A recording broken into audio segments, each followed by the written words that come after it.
नमस्कार, नक्षत्र दुनिया चैनल में आप सभी का हार्दिक स्वागत है।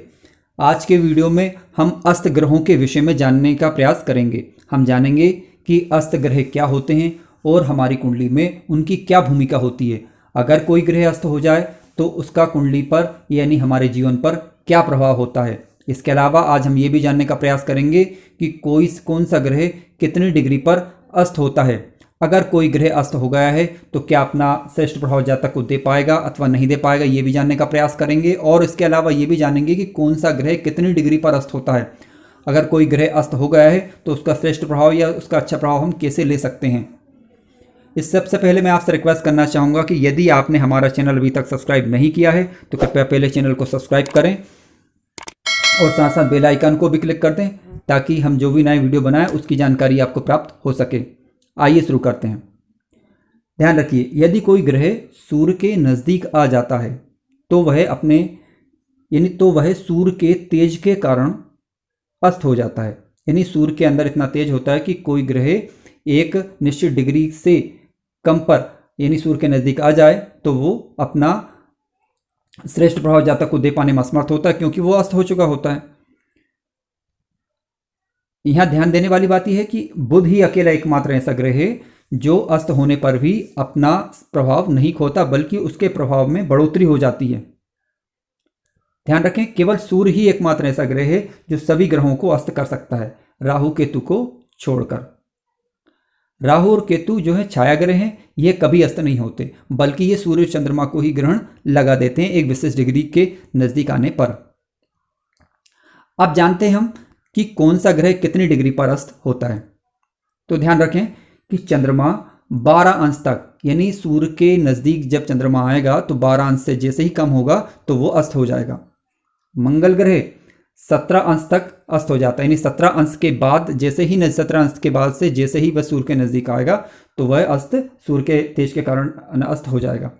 बुध ग्रह जो है 13 अंश तक, यानी 13 अंश से जैसे ही नज़दीक आएगा तो बुध ग्रह अस्त हो जाएगा। गुरु ग्रह 11 अंश तक, शुक्र ग्रह 9 अंश से कम आने पर अस्त हो जाता है। शनि ग्रह की बात करें तो शनि ग्रह आपका 15 अंश या उससे नज़दीक आने पर अस्त हो जाता है।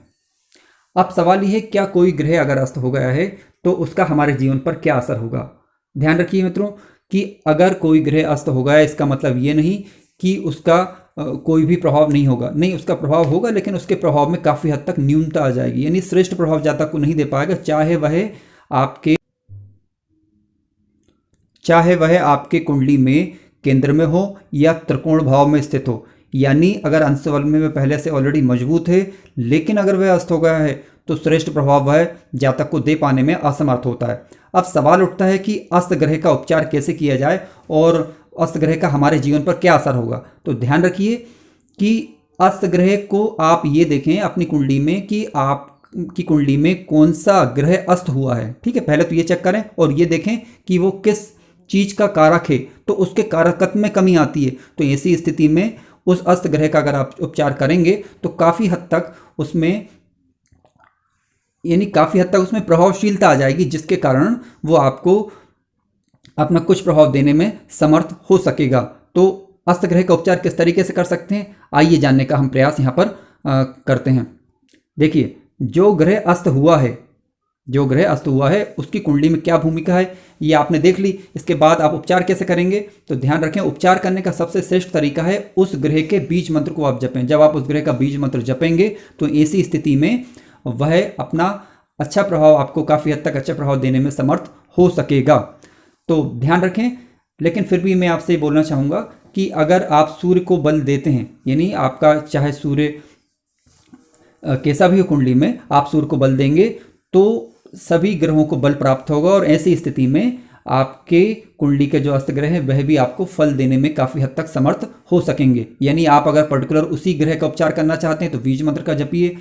आप चाहें तो सूर्य को बल देंगे, क्योंकि सारे ग्रहों को अगर आप देखें लगभग तो जो बल प्राप्त होता है वो सूर्य से ही प्राप्त होता है, क्योंकि सूर्य आत्मा का कारक है। आप सूर्य को बल दीजिए तो आपके सारे ग्रह स्वतः ही बलवान होने लग जाएंगे।